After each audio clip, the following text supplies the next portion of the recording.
And of course, no discussion of samurai culture in the Warring States period would be complete without mentioning Westerners, and especially Christians. Westerners brought guns, and primarily these were Iberians who came to Japan, that is, Spanish and Portuguese, or rather Portuguese and then Spanish in that order of importance. And later they were joined by some Englishmen and later on by some of the Dutch who actually stayed around in Japan through the next period when Portuguese, Spanish, and English people could not really travel to Japan. But initially, this contact between Japanese and Westerners was mediated by mostly two things. It was mediated by guns and trade, more broadly defined, some luxury goods, some foodstuffs, tobacco, things like that. But also it was mediated by the transmission of Christianity. The transmission of Christianity to Japan was spearheaded by the Jesuits, who were a new order, a new religious order created in Europe by St. Ignatius of Loyola as an attempt to combat the spreading popularity of Protestant anti-Catholic Christianity in Europe, but where the Jesuits had the most, some of their greatest successes was actually in Asia. Certainly in Japan, when Jesuits missionaries like St. Francis Xavier arrived there in the middle of the 16th century, they found in Japan an environment which was in many ways very receptive to the kind of message that they were bringing. Christianity promised redemption for the commission of grievous sins, and as we've seen earlier when we talked about the appeal of Amidism to the samurai, that was a major aspect of why the samurai chose to go with a particular religion. But also Christianity stressed discipline, stressed self-sacrifice, and a belief in life after death. And in many ways, these kinds of messages were very appealing to the samurai. They were also appealing to many samurai because, along with Christianity, came very profitable trading arrangements with the Spanish and Portuguese monarchs, and also with religious orders like the Jesuits themselves. And many samurai found it to their advantage to become Christian, especially in the West, because as the Spanish and the Portuguese were coming into Japan, they were actually coming from around the Horn of Africa, through around India, then around China, and coming up from the southwest. So some of the first places they hit were in the West, and that's where they established their greatest presence, and that was where most of the foreign trade had always come into Japan through anyway. In Kyushu, many of the great daimyo became Christian. The Ouchi, that great Shugo clan that went back all the way to the early Muromachi period, whom the Ashikaga could never conquer and displace, they became Christian. The Otomo, another great Kyushu house, became Christian.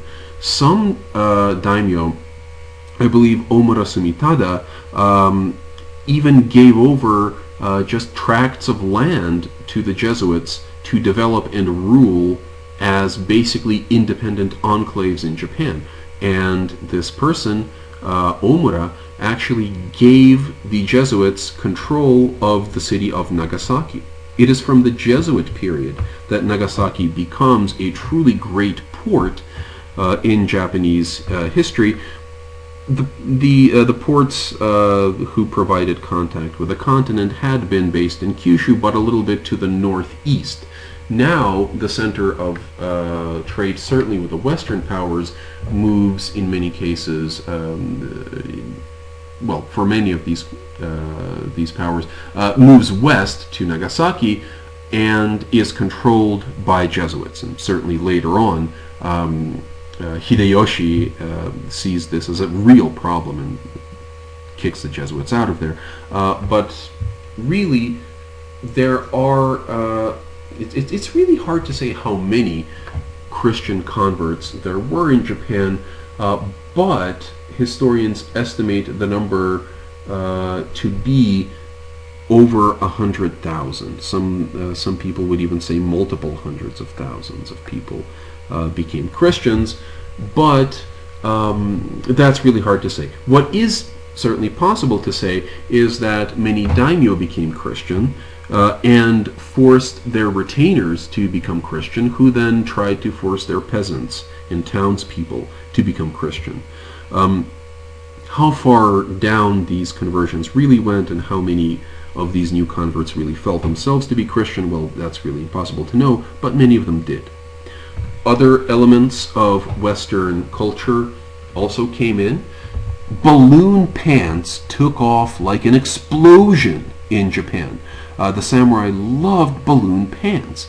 There were, I don't have it here unfortunately, but there are, unless, gosh, my eyesight isn't just good enough to pick this out, there are many depictions of samurai basically wearing Western clothes and are still identifiably Japanese samurai. Folding screens, which I was talking about before being so important, many of them now began to depict these southern barbarians, Nanban.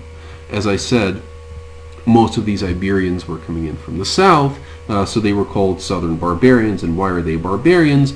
Well, because the samurai had adopted many of the Chinese notions of culture, whereby civilization radiated from the imperial court, and certainly the imperial court felt this to be true, and these pale foreigners who often didn't bathe and stank but had really interesting stuff were coming in from completely beyond the boundaries of the civilizing virtue of the emperor's influence, and they must be barbarians. Sure, they're interesting, but they're from out there, so they're barbarians. But their fashion became very important to samurai life. Depictions of their ships and of them in general became very popular. Certainly firearms were, as we've seen before, and also other elements. Tobacco, as I've said. The smoking of tobacco is still today in Japan very, very widespread, and more so than in many other countries, although recently smoking has gone down. But it was introduced during this time period and became a staple of Japanese life. If you could smoke, usually you did. And also certain types of foods, fried foods, bread. Some of that came in through these Westerners, and in a way that still persists in Japanese culture. The word for bread in Japan is pan, and in Portuguese it's pão, and of course the Japanese came from the Portuguese. So that is still something that you can observe, and that dates from this time period, this influence does. One thing that these Western observers noted, which certainly is reflected in your readings, you have these excerpts here, these are taken from the Cooper book, is that these Westerners notice that these samurai talk about loyalty all the time, but they will kill each other for the slightest provocation. Basically, this is a quote from Alessandro Valignano, a Society of Jesus, a Jesuit missionary who is very aghast at just how easily the samurai betray each other. And there are certain others, João Rodrigues, for example, another missionary, who says that the Japanese are just in some way fundamentally different from other people because of their interesting take on loyalty. He says they are so crafty in their hearts that nobody can understand them, whence it is said that they have 3 hearts, a false one in their mouths for all the world to see, another within their breasts for only their friends, and the third in the depths of their hearts reserved for themselves alone and never manifested to anybody. So really what this means is that, well, the Japanese are just not like other people. They're so strange.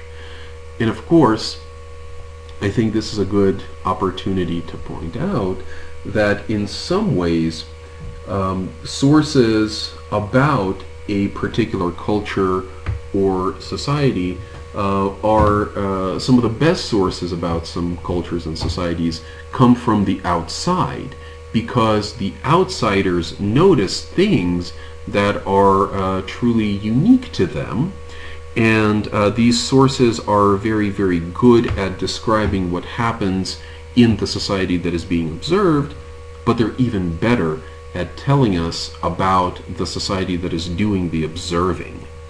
So these Jesuits, the reason that this lack of loyalty stood out to them is because they had grown up, or not grown up, but they had been trained basically as loyal soldiers of the Pope. Loyalty meant something very different to them than it did to the samurai, and by looking at the way that outsiders talk about certain noticeable features of a society, can do a lot for historians in terms of identifying us to various interesting problems or conflicts that are going on, and certainly interesting to historians like myself who study foreign relations, where very different peoples sometimes come into contact and have to find a way to kind of to live together.